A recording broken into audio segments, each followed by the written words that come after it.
Bonjour. Bonjour tout le monde. Nous allons commencer dans quelques minutes. Bonjour.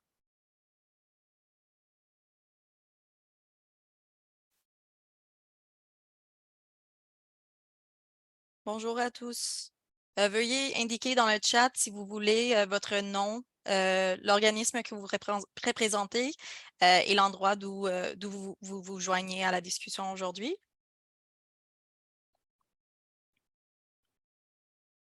On va commencer dans quelques minutes.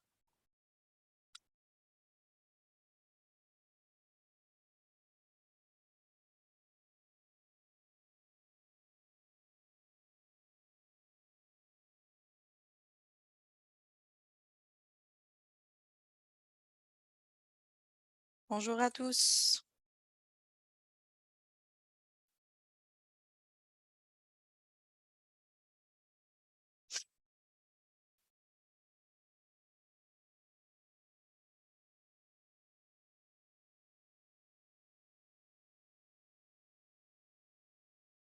Bonjour Lanciné. OK. Je pense qu'on va commencer. Next, please. Alors, bienvenue. Veuillez d'abord indiquer dans le chat, comme je vous ai dit, votre nom si vous voulez, l'organisme que vous représentez et l'endroit d'où vous vous joignez à la webinaire aujourd'hui. Veuillez noter que nous allons mettre la présentation en partage après la séance d'aujourd'hui et que nous l'enregistrons aussi pour le publier sur YouTube. Donc, nous prendrons aussi quelques questions à la fin de la séance aujourd'hui, mais alors vous pouvez nous poser vos questions dans la zone de questions et réponses en bas de votre écran. Et si jamais il y a des questions auxquelles nous n'avons pas le temps de répondre aujourd'hui, veuillez nous écrire directement. Donc, ma collègue a partagé notre courriel dans le chat. Bonjour Soukaina. Alors, c'est ça. Veuillez vous inscrire à notre séance aussi de questions-réponses en français la semaine prochaine, le 15 décembre. On va partager les détails et vous pouvez inscrire vous aujourd'hui. OK, next. Bonjour Marie-Claude. Alors, avant de nous lancer dans le processus du PPI que je vais parler aujourd'hui, j'aimerais commencer ce webinaire par reconnaître que bon nombre d'entre nous se trouvent sur des territoires traditionnels et ancestraux non cédés.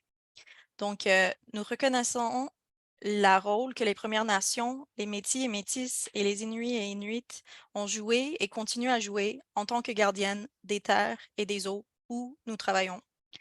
C'est dans un profond respect de ce rôle que nous entamons nos travaux aujourd'hui et nous savons que nos relations doivent être améliorées et gardons toujours à l'esprit les effets de la colonisation et du racisme systémique, ainsi que de la violence continue à l'endroit des femmes autochtones. Next. Bonjour Malaika. Alors, j'aimerais d'abord vous présenter l'équipe du PPI de la Fondation canadienne des femmes. Donc, Sagal est le directeur principal, directrice, excuse-moi, principale du programme. Phaedra co-gère le programme avec moi et Sagal est ici aujourd'hui pour nous aider avec la réunion. Moi, je suis Aléa, donc je suis gestionnaire avec Phaedra du PPI à la Fondation. Et entre nous trois, je suis la contact bilingue. Donc, si jamais vous avez des questions en français, vous pouvez m'écrire. Et vous pouvez toujours utiliser l'adresse courriel générale de Social Innovation car je le vérifie quotidiennement. Donc, c'est ça. Next, please. Alors, je veux parler un peu, juste pour nous situer.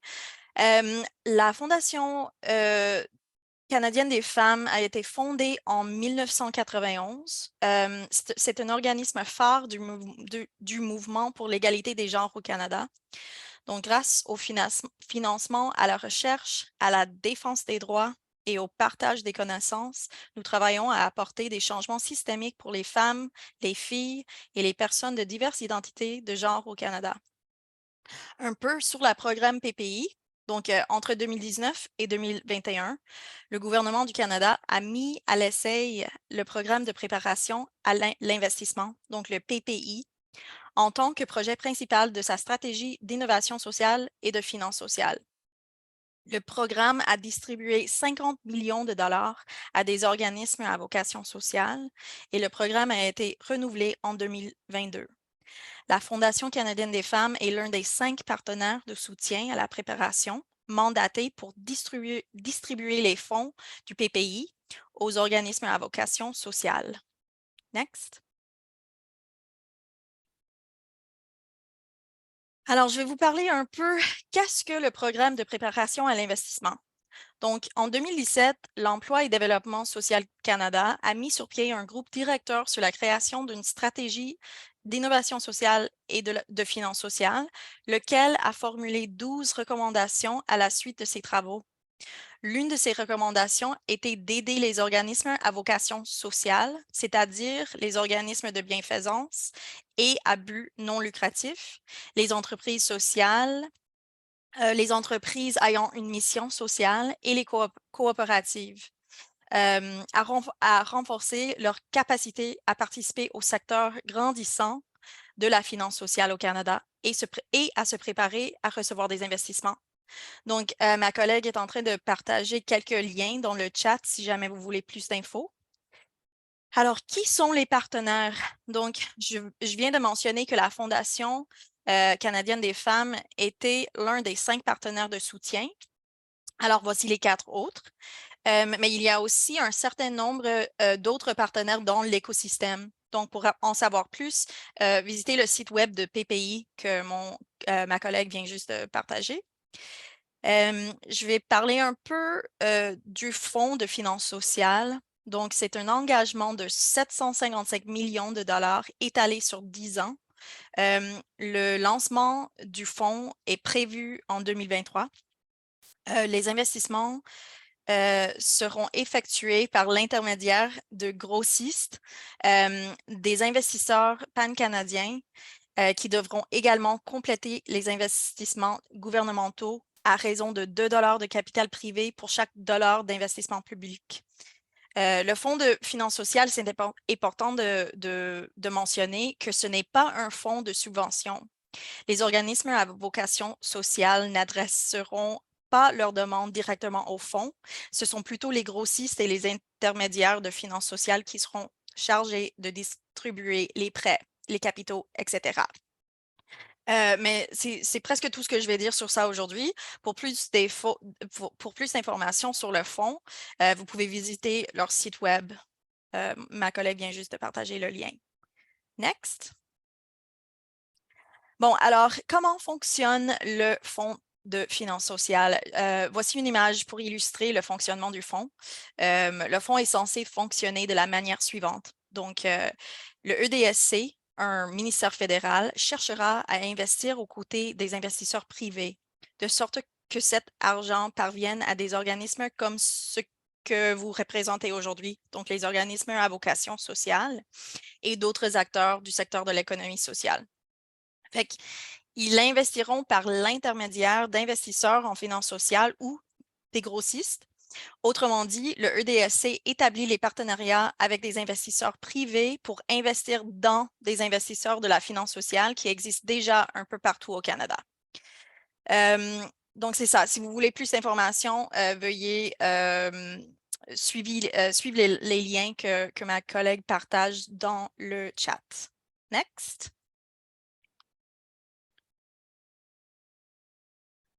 Alors, j'aimerais maintenant peindre un portrait de ce à quoi ressemble la finance sociale sur le terrain. La finance sociale peut être utilisée de différentes manières. Par exemple, un organisme peut démarrer une entreprise sociale, faire croître une entreprise existante ou même acquérir un bien. Ce ne sont pas les seules utilisations possibles de la finance sociale, mais ce sont quelques-uns des usages les plus répandus. Nous avons inclus ici quelques exemples d'organismes déjà financés par la Fondation grâce au PPI. Donc, pour plus d'informations sur les organismes qu'on a déjà fondés, vous pouvez voir ça sur notre site web. Next.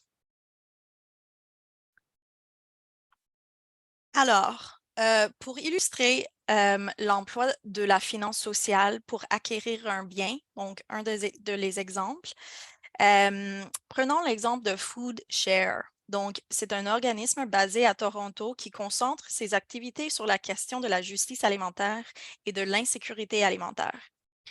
Il y a plusieurs années, Food Share a décidé d'accroître ses revenus en achetant et en adaptant un autobus usagé grâce à un prêt et d'autres moyens financiers, afin d'offrir des fruits et légumes frais à prix abordable au moyen d'un marché alimentaire mobile. En lançant cette entreprise sociale, ils ont été en mesure de servir leur clientèle à un taux réduit qui intégrait les coûts de transport et d'opération du marché mobile.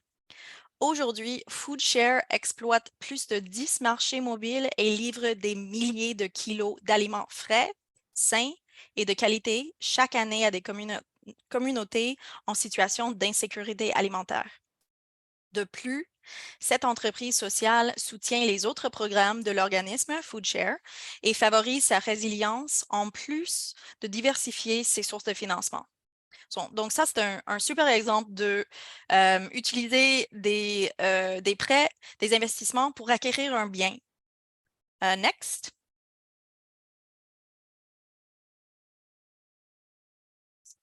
Alors là, on va parler un peu de quel type de projet la Fondation canadienne des femmes a-t-elle financé grâce au PPI. Tout d'abord, des entreprises sociales génèrent des revenus de multiples façons. En voici quelques exemples.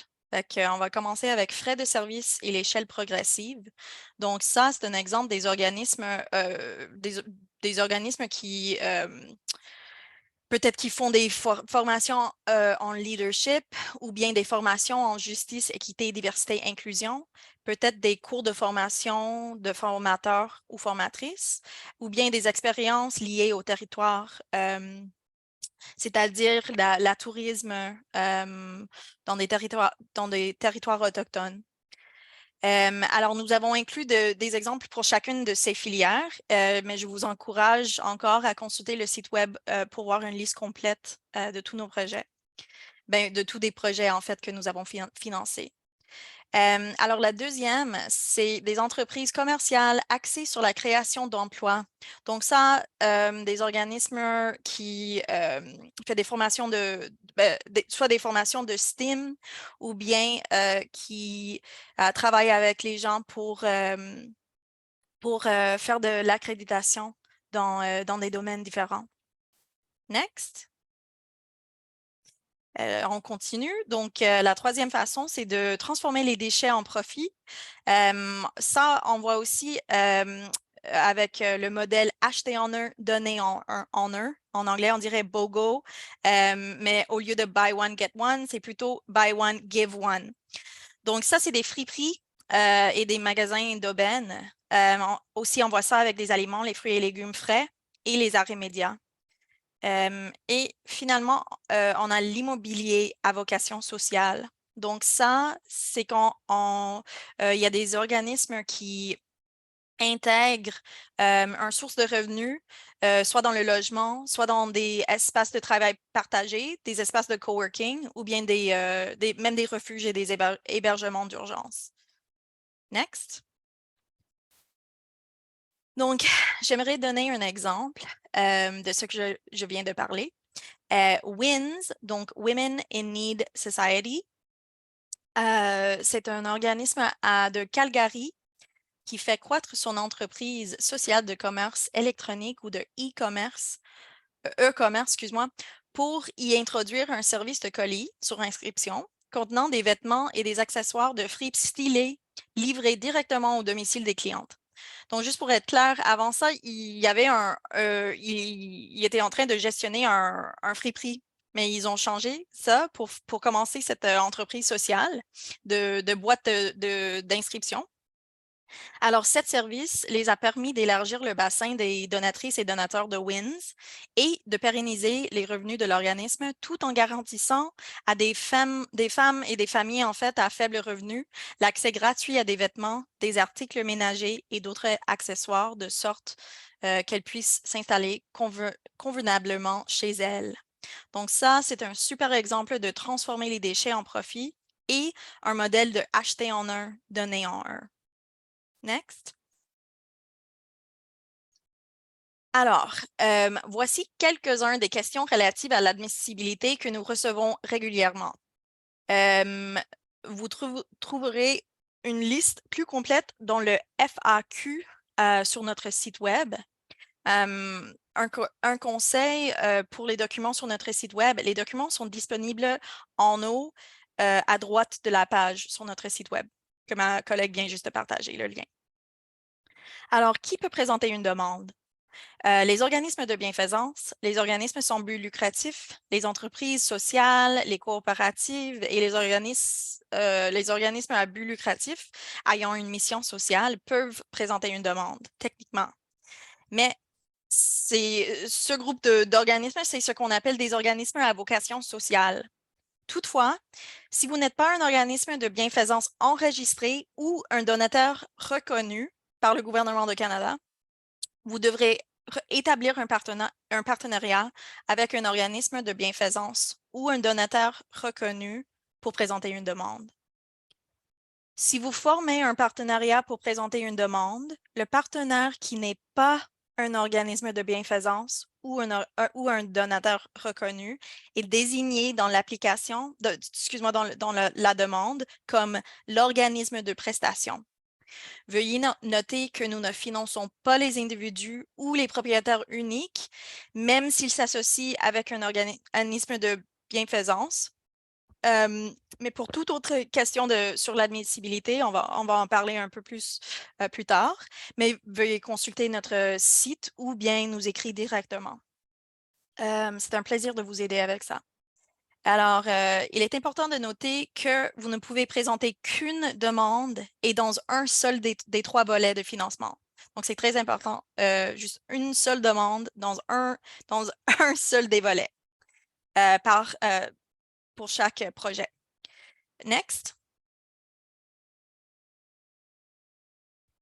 Alors, votre projet et votre organisme doivent être basés au Canada.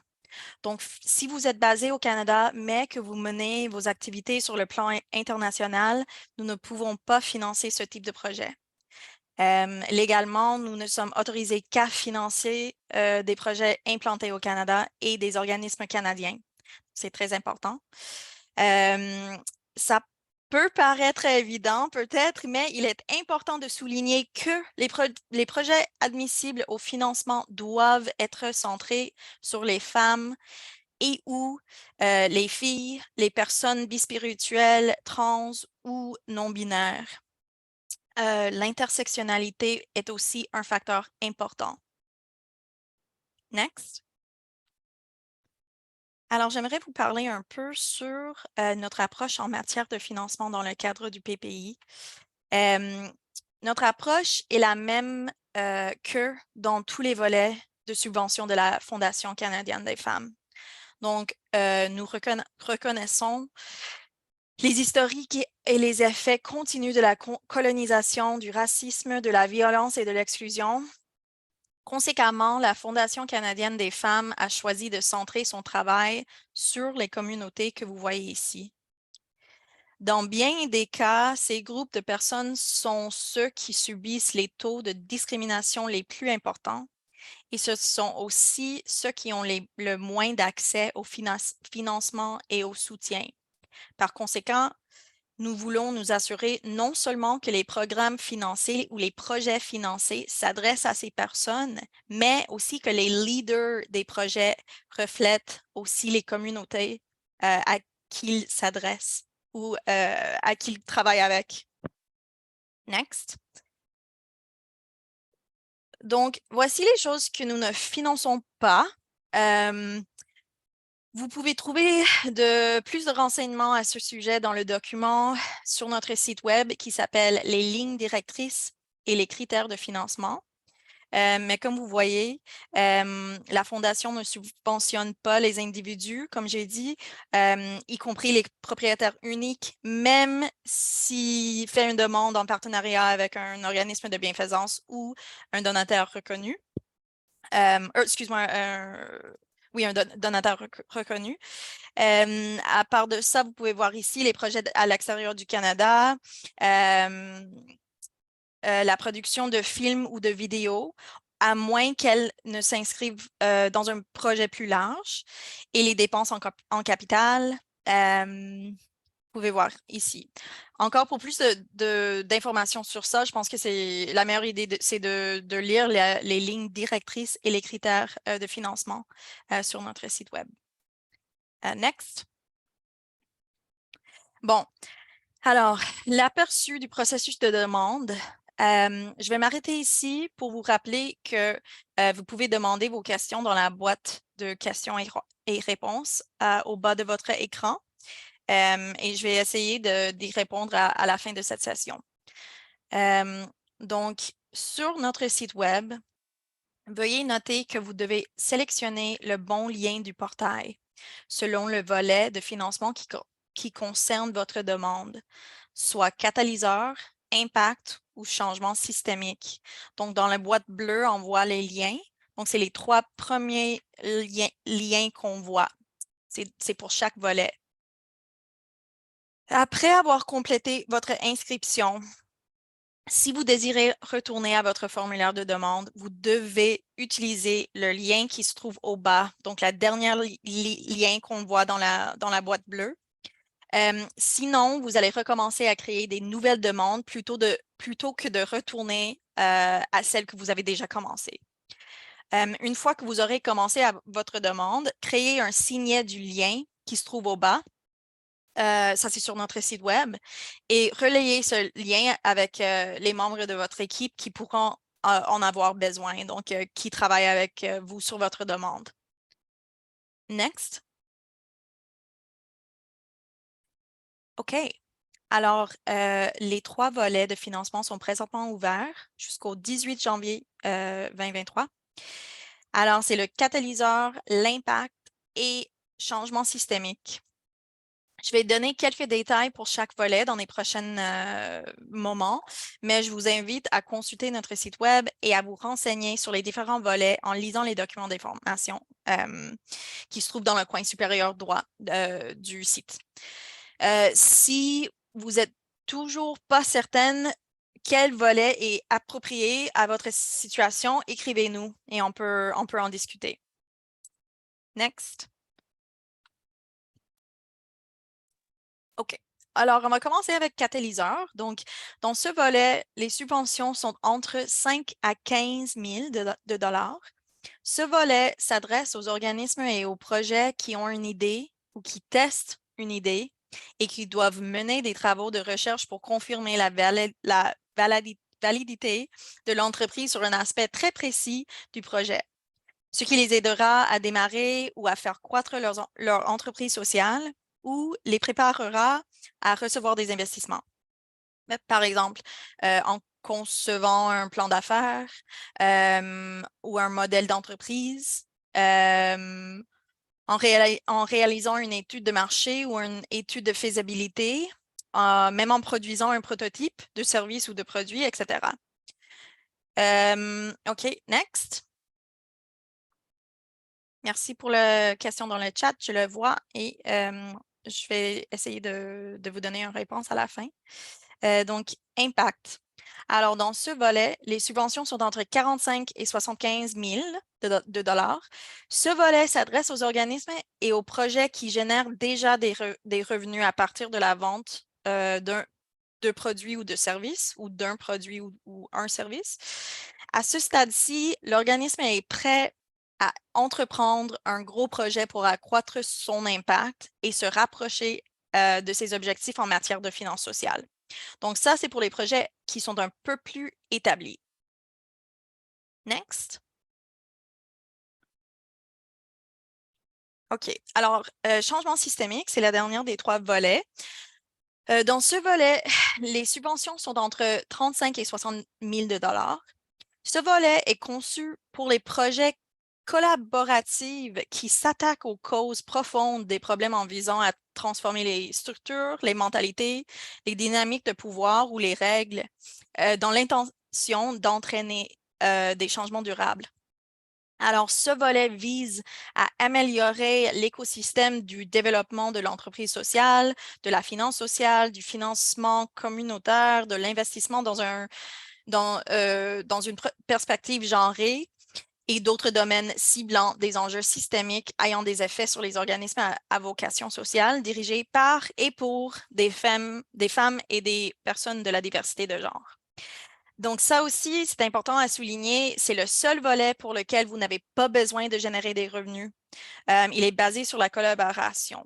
Donc, c'est ça, le changement systémique. Next. OK. Alors là, on va parler de merci. Je check le chat. Là, on va parler des aperçus du processus de demande, les 6 sections principales. Alors, je vais maintenant vous guider un peu à travers les principales sections du formulaire de demande en ligne. Alors, on commence avec les questions d'admissibilité auxquelles vous devez répondre correctement pour être admissible au processus de demande. Correctement, ça veut dire, tu sais, c'est des questions simples comme êtes-vous un organisme de bienfaisance enregistré ou êtes-vous un organisme de prestation présentant une demande en partenariat avec un organisme de bienfaisance enregistré? Si vous n'êtes ni l'une ni l'autre de ces choses, vous n'êtes pas admissible au financement du PPI. Donc, c'est juste 3 petites questions pour savoir que vous êtes admissible. Je vais maintenant parler de chacun d'entre les 6 sections, mais des informations supplémentaires peuvent être trouvées dans les consignes de rédaction pour chacun des volets sur notre site Web.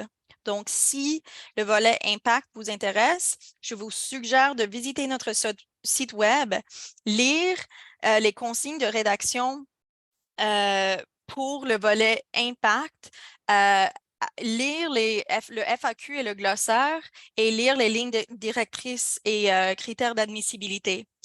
Donc, il y a 3 documents pour lire, pour chaque volet. Bien, deux des mêmes documents et puis lire les consignes de rédaction pour le volet qui vous intéresse. Next. OK, alors je ne vais pas lire je ne vais pas lire tout ce texte ici, car les informations détaillées se trouvent dans les documents, comme je vous ai dit, sur notre site Web. L'organisme de bienfaisance, c'est un aperçu de l'organisme, donc l'adresse, les coordonnées, conseil d'administration, localité touchée ou concernée, population desservie, objectifs de développement durable de l'ONU, etc. Les questions comprises sous cet onglet concernent l'organisme de bienfaisance qui sera légalement et fiscalement responsable du financement. Si vous formez un partenariat avec un organisme de bienfaisance ou un donateur reconnu, vous devez remplir l'onglet 1 et l'onglet 2. OK, next. Donc, l'onglet 2, comme vous voyez ici, remplissez cette section si vous présentez une demande en partenariat avec un organisme de bienfaisance.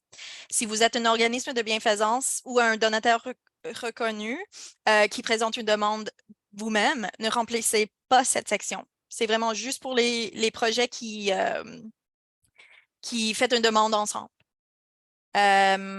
Alors, cette section ne doit être remplie, comme j'ai dit, que par les organismes qui ont établi un partenariat avec un organisme de bienfaisance. Donc, c'est vraiment important à savoir ça.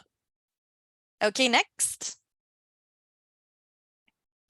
Alors, les renseignements sur le projet. Alors, onglet numéro 3.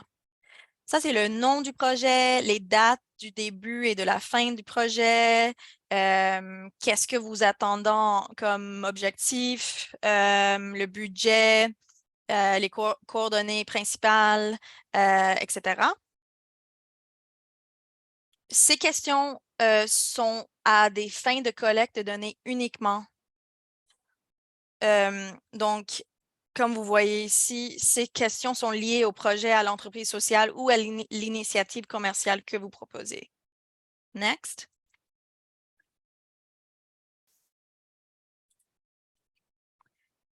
OK. Questions sur la proposition. Donc, les questions ici, dans cette section-là, varient selon le volet de financement que vous sollicitez. Mais normalement, c'est entre 5 et 10 questions. C'est une série de questions déclinées en fonction du volet de financement sollicité. Comme je dis. Maintenant, pour les questions sur la proposition, chaque question comporte un nombre limite de mots. Donc, vous devrez respecter cette limite pour que la plateforme accepte votre réponse. Fait que vous ne pourrez pas dépasser cette limite de mots. C'est pour ça que nous vous encourageons à rédiger vos réponses dans un document Word séparé, puis de les copier-coller dans le formulaire de demande du portail en ligne une fois qu'elles sont finalisées. Surtout si vous êtes plusieurs personnes à travailler sur le demande, c'est une bonne idée d'avoir un document Microsoft Word ou quoi que ce soit que vous travaillez sur ensemble avant de copier-coller dans le portail en ligne.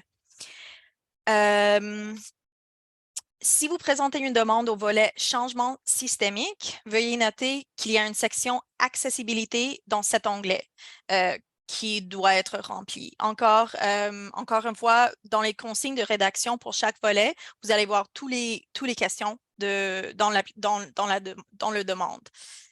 Next.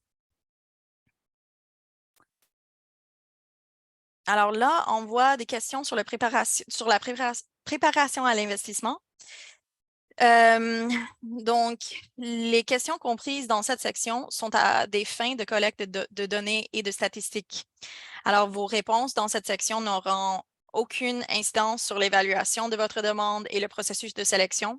Ce sont des outils qui nous permettent de mieux comprendre où sont les organismes à vocation sociale, où ils se trouvent sur le continuum de préparation à l'investissement. Et si vous recevez le financement, comment nous pouvons contribuer à renforcer vos capacités en vous offrant diverses possibilités. Donc, pour les volets catalyseur et impact, les questions relatives à l'accessibilité se trouvent dans cet onglet. Next.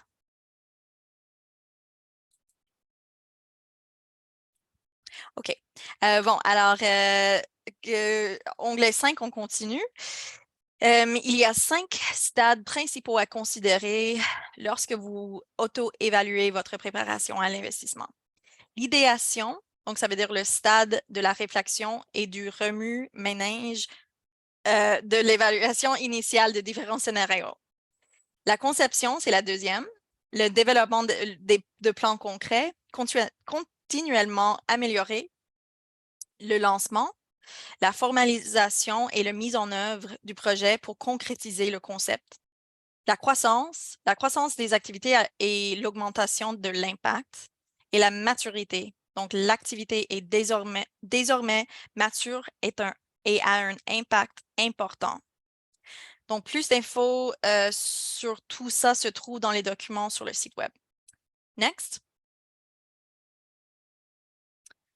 Alors, le budget et les documents justificatifs.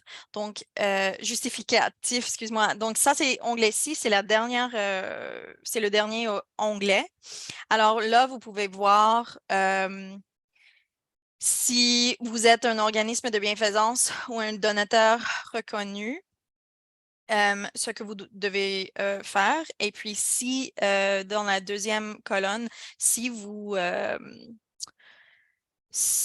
faites votre demande en partenariat, de quel document doit venir de quel organisme.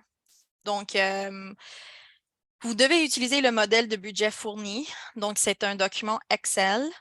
Vous devez aussi fournir un certain nombre de documents requis, comme vous voyez, selon le volet de financement sollicité. Il y a aussi des documents facultatifs pour chaque volet que vous pouvez choisir de nous envoyer ou pas. Finalement, la section sur le budget, veuillez télécharger et utiliser le modèle de budget qu'on vous donne. Comme je dis, c'est un modèle Excel. Vous devez utiliser ce modèle, faute de quoi votre demande sera considérée comme incomplète. Donc, c'est très important d'utiliser le modèle de budget. Comme je vous ai dit, vous devez fournir un certain nombre de documents justificatifs requis. Il y a aussi des documents facultatifs que vous pouvez choisir de nous envoyer. Si vous avez déjà reçu du financement du PPI, nous vous recommandons fortement de nous montrer vos réalisations concernant le projet dans les documents facultatifs. Si jamais vous avez des questions sur ça, envoyez-moi un message, mais si vous avez déjà reçu du financement du PPI, c'est important de nous donner un peu plus d'informations. Comment c'est passé? Alors, cette charte indique quel organisme est responsable de quel document. C'est important en particulier, évidemment, pour les partenariats. Et c'est ça, comme je l'ai déjà mentionné 1000 fois, tous ces renseignements se trouvent dans les documents relatifs aux consignes, donc les consignes de rédaction sur notre site web. Next. OK. Alors, ici, on a juste quelques notes sur le modèle de budget. Il contient une liste de postes budgétaires des dépenses admissibles et non admissibles au financement. Pour plus de renseignements sur ces dépenses admissibles ou non admissibles, lisez les lignes directrices et critères de financement. Surtout, je crois que c'est pages 15 et 16 dans les lignes directrices. Là, vous allez voir une liste complète de dépenses admissibles et non admissibles. Si jamais vous avez des questions sur ça, évidemment, nous écrire directement. Next. OK, alors là, on a des conseils pour remplir votre demande.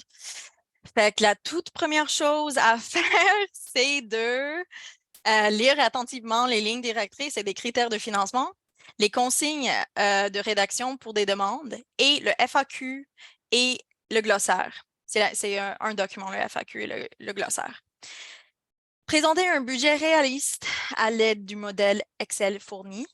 Présentez votre modèle d'affaires ou expliquez clairement comment le projet génère déjà des revenus ou prévoit de les faire. Ça, c'est pour les volets catalyseur et impact seulement. Expliquez clairement comment le projet ou l'entreprise commerciale s'aligne avec les objectifs du PPI. Donc, vous pouvez lire un peu plus sur le PPI, soit sur notre site web ou soit sur les autres sites web que ma collègue, les liens que ma collègue a partagés dans le chat. Donnez des détails sur vos partenariats et sur l'adhésion que vous avez déjà ou que vous devez développer dans la communauté ou la collectivité concernée. Démontrez clairement votre engagement à l'égard de l'analyse genrée ou de l'analyse comparative entre les sexes ou les genres et expliquez comment vous prévoyez l'intégrer au cœur de votre entreprise sociale ou au cœur de votre projet. Entrez directement en contact avec l'équipe. Excuse-moi, next. Entrez directement en contact avec l'équipe du PPI, si possible, et examinez si les communautés servies ou concernées dans votre projet sont impliquées dans la conception et la prise des décisions. Ça, c'est très important. Next. OK. Alors, voici les prochaines étapes et le calendrier du présent cycle de financement. Une fois que vous aurez soumis votre demande, vous recevrez un courriel confirmant que nous l'avons bien reçu. Vous recevrez également un lien vers un sondage facultatif. Ça nous aide beaucoup si jamais ça vous intéresse.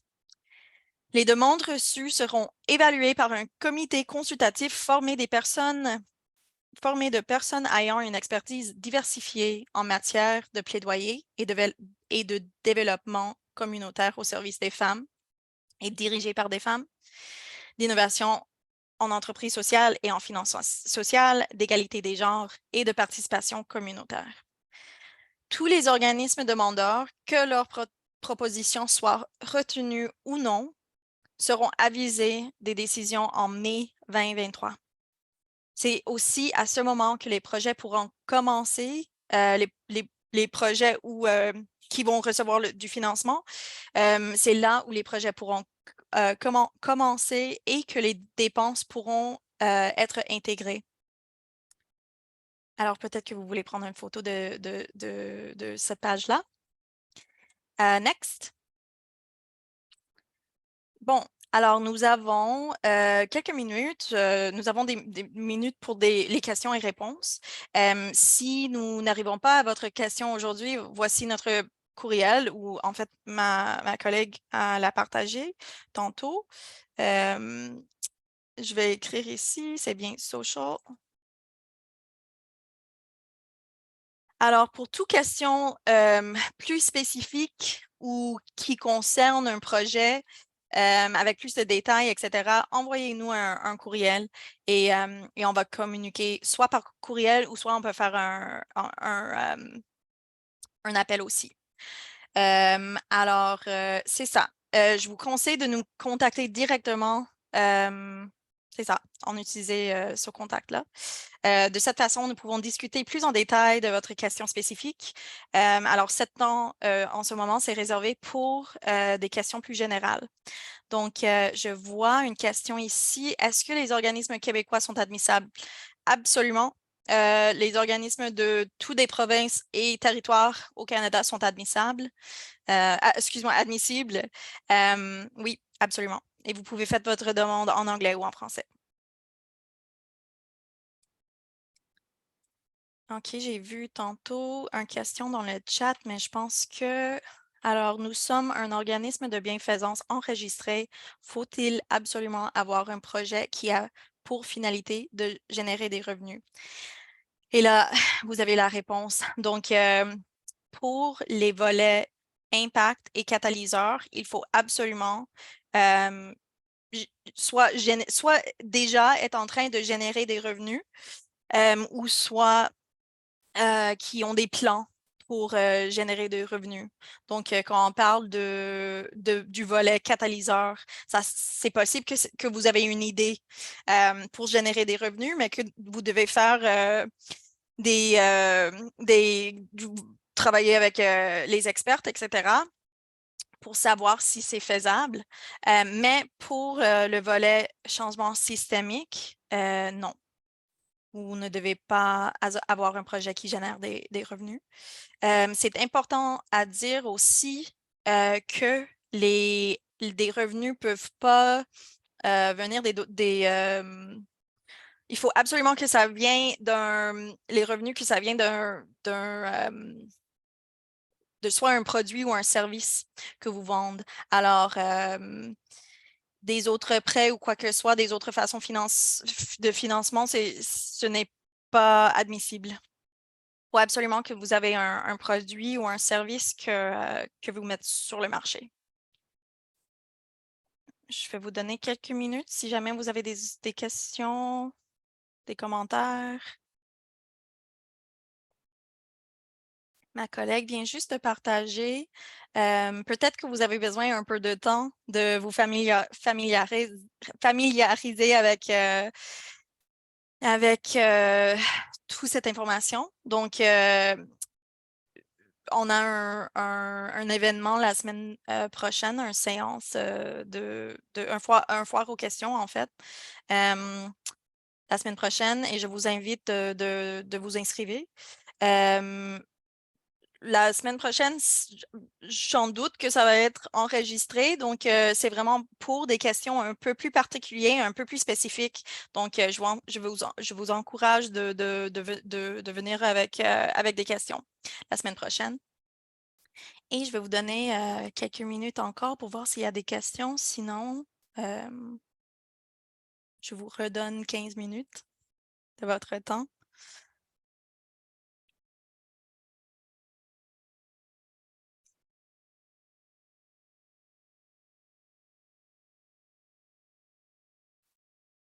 OK. Alors, je tiens à vous remercier d'avoir pris le temps de vous joindre à nous aujourd'hui. N'hésitez pas à communiquer avec nous si vous souhaitez discuter de votre proposition avec quelqu'un, mais veuillez noter qu'en raison d'un volume d'appels élevé, il se peut que nous ne soyons pas en mesure de vous répondre immédiatement, mais nous retournons habituellement les appels en moins d'une semaine. Si vous n'avez pas trouvé réponse à vos questions aujourd'hui, n'hésitez pas à nous contacter. Donc, c'est ça, je tiens à vous remercier et bonne journée. Merci. Merci à tous. Merci. À la prochaine. Bye.